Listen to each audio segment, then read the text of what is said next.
4, you've got the guess. Go ahead and set those shots. Going to come out in 5, 4, 3. A little looser on 1, 2, 1. Dissolve out to 1 mic and cue.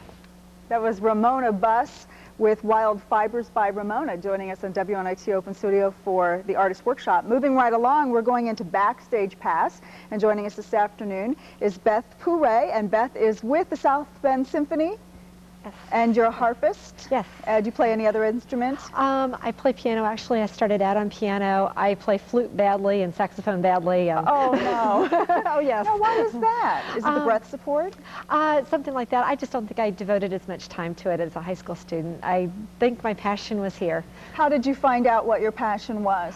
Oh my, it was really interesting. I was at Indiana University. I was actually a piano major for a year, and I saw the harpist perform in the Nutcracker Ballet in the orchestra pit, and I thought, well, that would be a really fun instrument to just try for kicks.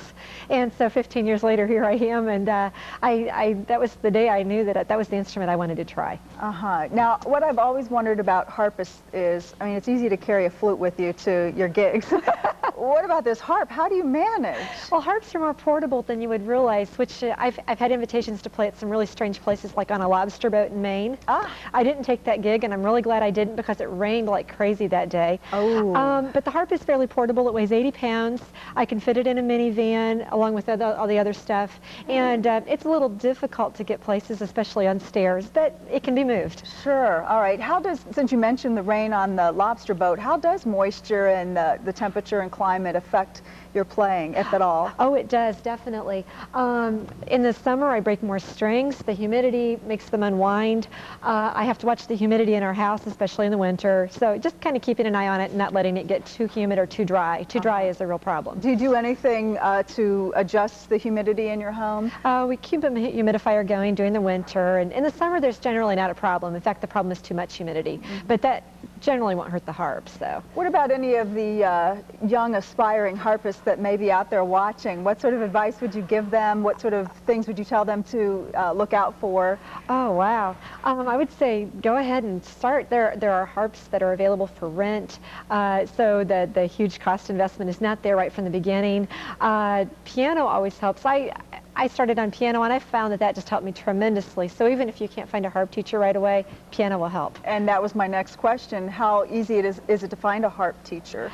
There are a few of us around here, a few in the Elkhart area. I teach. I have 2 young children, so I kind of try to concentrate my time there.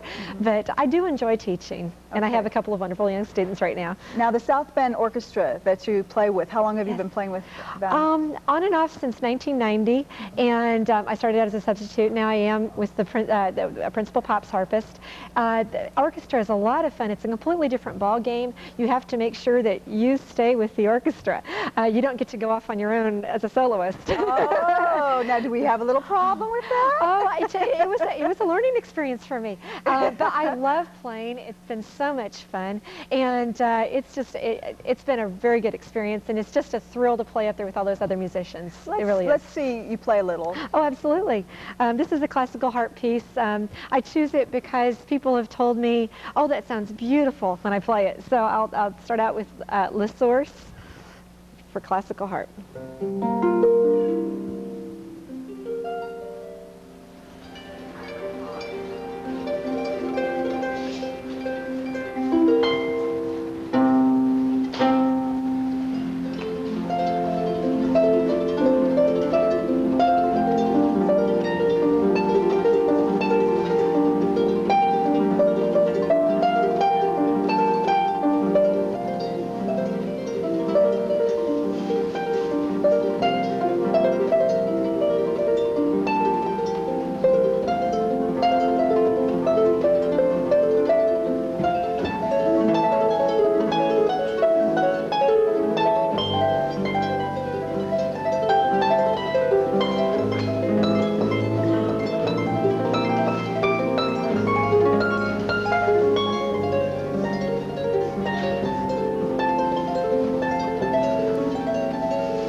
I see what you mean. That is beautiful. I want one. Oh, they just look nice, don't they, oh, too? there are people that buy them to put them in their living rooms. Oh, it's a piece of art. And then when you play it, it's just so beautiful. Oh, thank You're like a one-man band. You don't need anything else. Sorry about that, flutist and horn section. No wonder you'd like to play by yourself, and so it's much hard fun. to. Oh, that's terrific. Now, I understand that you do special effects with it as well. Oh, there's so many fun things you can do on a harp. I mean, I remember before I started playing harp, I thought that harpists sat there and did this. Yeah, right. Boring, right? Dream sequence. Exactly. But harps, oh, you can do so many fun things. Harmonics, which you can also do on guitar. And, oh my goodness, you can even do a Chinese effect. Oh my, yeah. And various other strange effects. You can make them whistle. But it's just not so many usable effects, but it's just fun things to do on the harp. Yeah, well, sure. I mean, if you're going to have an instrument and you're going to play it, you actually have a relationship, a fun relationship with your instrument. Absolutely. You can tell. Right. Well, that's terrific. Question: when you had that leaning back on you, yes, is that heavy at all? It balances. It balances about right here. Okay, so it has like a center of fulcrum. Right. It has a second kind of center of balance. I couldn't actually leave it like this, of course, but it does keep it from being heavy. Oh, because how much does it weigh, would you say, or do you know? It's 80 pounds. Oh, 80. But yeah, it seems to find a balance point about right here. And so when you're playing with the Pops a song, is there something that, do you get worn out by the end of it, or is it a relaxing, more revigorating kind of deal?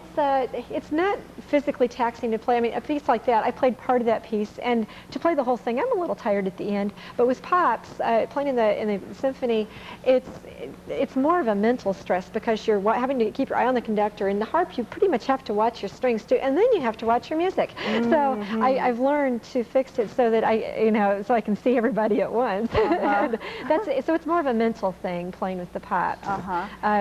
So besides chief harpist for the big guy in heaven, what's your future plans? What do you want to do? Right now, I'm real happy with what I'm doing. I did a recording a couple of years ago. That turned out nicely. It was just a little cassette. I plan to do something like that again in the future. I'm doing what I enjoy. I like doing weddings. I like freelancing. I've really I played in a lounge in Maine for several years, and that was fun. Wonderful. And if people want to get in touch with you to play at their wedding or whatever, how would they do that? I'm in the phone book. I'm actually there under Beth, Pare harpist.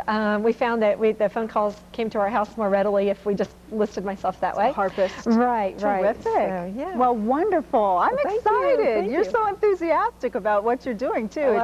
It's infectious. Thank you for joining us on WNIT Open Studio. Thank you. All righty. That is Beth Pare, and she is in the phone book under harpist. So if you want to book her for one of your events, it's a lovely sound, and you probably won't go wrong with that. Coming up next, we're going into Open Mic Cafe, so don't go away.